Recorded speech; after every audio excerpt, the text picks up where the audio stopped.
This is a great day for the United States and a hopeful day for the 21st century world. This signing ceremony marks the culmination of efforts begun almost 30 years ago by President Nixon, built on by President Carter, who normalized our relations with China, pursued firmly by presidents of both parties to normalize ties with China in ways that preserve our interests and advance our values. During that time, China has grown more prosperous and more open. As the world economy becomes vastly more complex and interconnected, China's participation in it, according to the rules of international trade, has only become more important for America, for Asia, and the world. For trade with China will not only extend our nation's unprecedented economic growth, it offers us a chance to help to shape the future of the world's most populous nation and to reaffirm our own global leadership for peace and prosperity. China will open its markets to American products from wheat to cars to consulting services, and our companies will be far more able to sell goods without moving factories or investments there. Beyond the economy, however, America has a profound stake in what happens in China, how it chooses to relate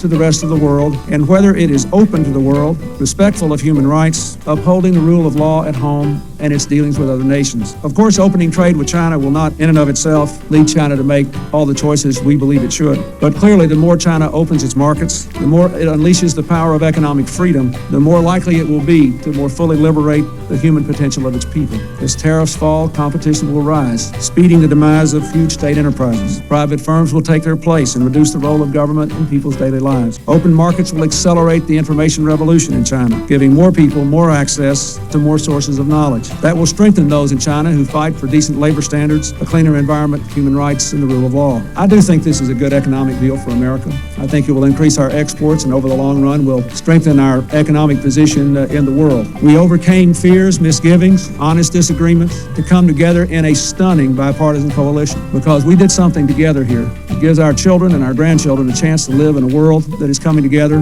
not coming apart. It gives all of us the chance to meet the common threats of the future together as free and interdependent people. Our children will live in a world in which the information technology revolution, the biotechnology revolution, and the increasing globalization of the economy will force them to find ways to meet our common challenges and seize our common opportunities together. I hope for a long time to come, you will remember this day and be proud of what you did to bring it about. And I hope and believe that our children and grandchildren will be the beneficiaries of your labors.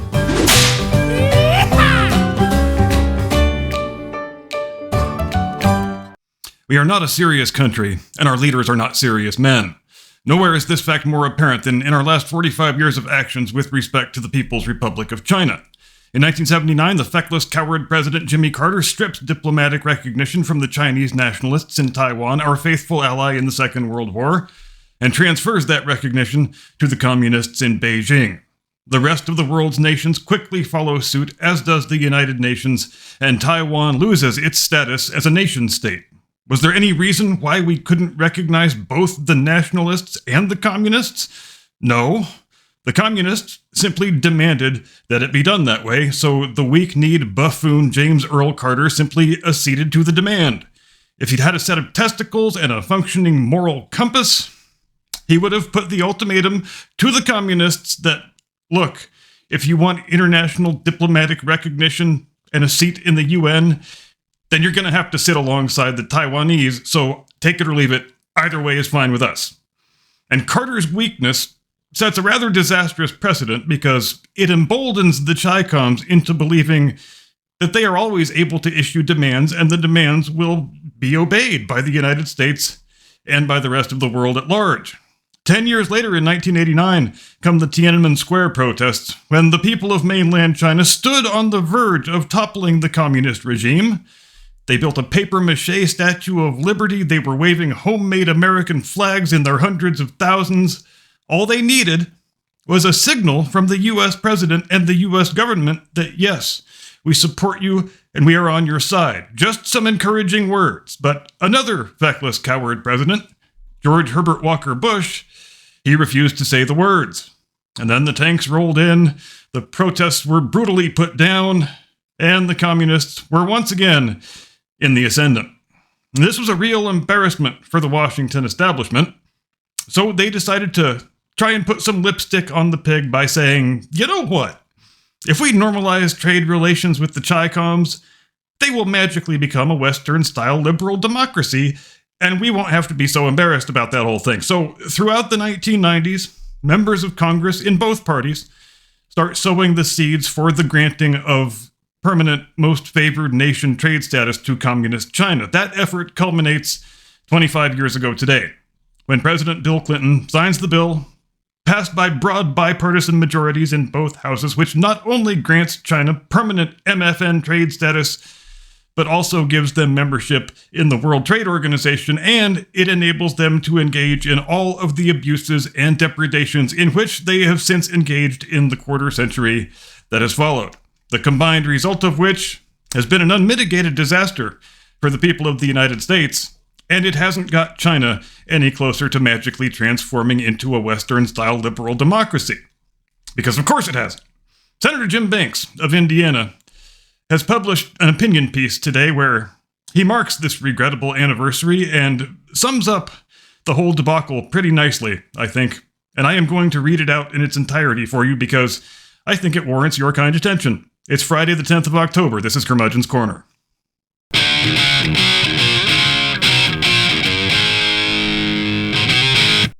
From high atop the battlements of Castle Curmudgeon, where I will have the Kung Pao platter with a side of deindustrialization, please. Good afternoon, Mr. and Mrs. America, and all ships at sea. Welcome to Curmudgeon's Corner, where today we submit for your consideration the words of Senator Jim Banks. Begin quote. It was 25 years ago today when President Bill Clinton stood in the Rose Garden and signed the United States-China Relations Act into law, which granted permanent, normal trading relations with China.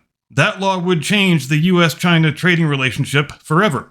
It gave China the same trade terms as America's allies, and it greenlit China's entry into the World Trade Organization, integrating their developing economy into the global trade system. At the time, the world's expert class all predicted PNTR would be an economic gift for American workers and industry. Testifying before Congress in May of 2000, then Treasury Secretary Larry Summers claimed that on this issue there has only been one answer: that welcoming China into the global economic system is right for the American economy and for the global economy. Former Obama and Biden economic advisor Gene Sperling concurred, saying, "The question is whether passage of PNTR will make positive change in China more or less likely. We believe it will make positive change more likely." Lael Brainerd, former director of the National Economic Council under President Biden, also supported opening trade relations with China, asserting that this agreement, the U.S.-China WTO agreement, will also strengthen our ability to assure fair trade and to defend our agriculture and manufacturing base from import surges and unfair pricing. Of course, let's not forget then President Bill Clinton, who promised that the new law will move China in the right direction. It will advance the goals America has worked for in China for the past 3 decades. And of course, it will advance our own economic interests. These so-called experts were not just wrong. They were catastrophically wrong. They fatally misjudged both the economic and geopolitical consequences of allowing China into the WTO and granting them PNTR. China's economy did not become freer. American companies that expanded their operations in China fell victim to rampant intellectual property theft, censorship, and oppressive regulation. China didn't transform into that liberal democracy we were promised. China's respect for human rights only worsened. America's trade deficit exploded as China deepened its unfair trade practices. The numbers paint a stark picture. In 2001, America's trade deficit with China was $84 billion. By 2018, that deficit was 5 times larger, at $418 billion.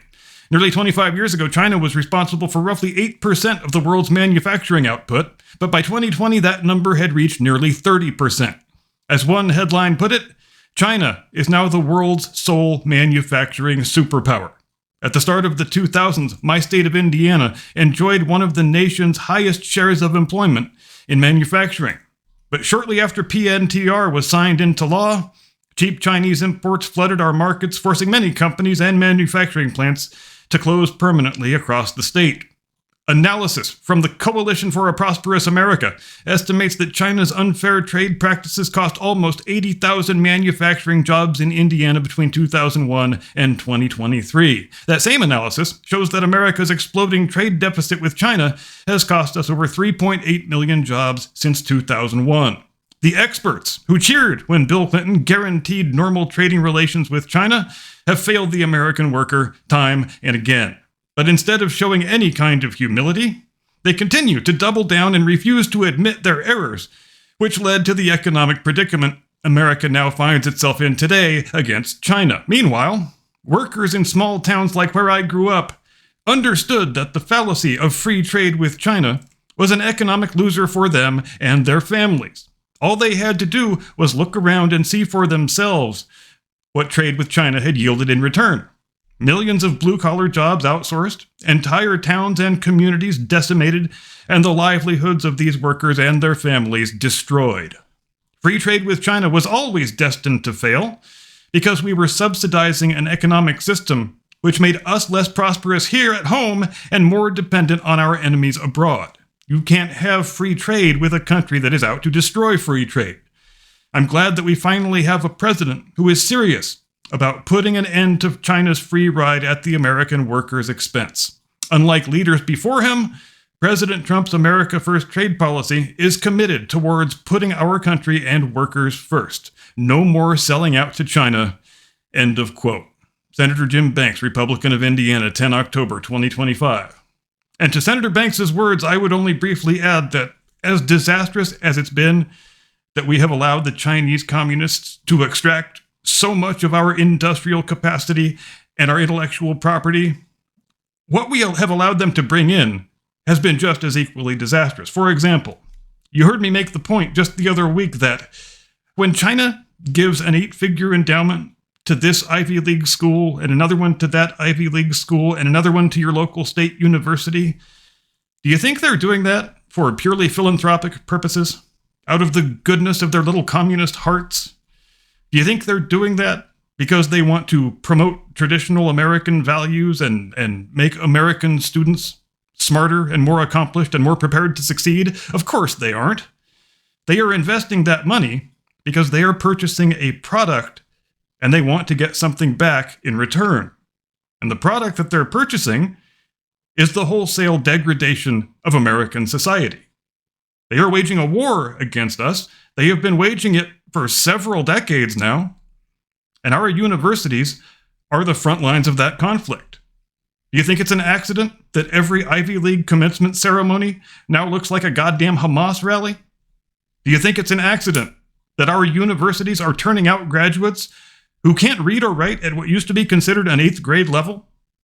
But they can tell you all about every fashionable mode of nihilism and anarchism, and all about how very much they hate their own country and everything it stands for? Of course that's not an accident. None of it is an accident.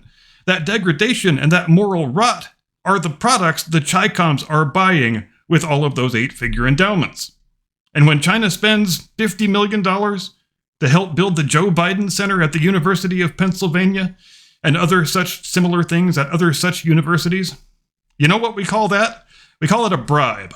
That is the ChiComs' fun way of saying to our elected officials, hey, if you guys would be nice enough to just stand politely aside while we pursue the work of rotting your society and culture from the inside out, we will make it very much worth your while. And this isn't by any means a Democrat or a Republican thing. Both parties are crawling with senators and congressmen and governors who are fully bought off by communist China. Meanwhile, fentanyl has killed around 500,000 Americans since the start of this decade. The precursor chemicals, 100% of them are manufactured in China. Then they get shipped to drug cartels in Mexico or Colombia or Venezuela, where they get turned into the final product and then sent north to the United States to put more of our young people into early graves. Do you know what China is good at that we are really quite terrible at? Cultural memory and playing the historical long game. To the Chinese communists, they view the fentanyl epidemic that they have helped to inflict as their revenge on the West for the Opium Wars 160 years ago. Most Americans don't have the faintest idea what the Opium Wars were, much less when and why they happened. We are not a serious country, and our leaders are not serious men. Serious countries and serious men do not permit their hostile foreign communist adversary to run roughshod over their entire society. China, on the other hand, is a serious country, and its leaders are serious men. We gave them a license to wage open war upon us, and they have been waging that war for decades. They have inflicted hundreds of thousands of casualties and degraded us in just about every way that an enemy can be degraded. Meanwhile, we still haven't even got the memo that we are at war. I'm done. That's all I've got. Thanks for watching. See you next time. Get off my lawn.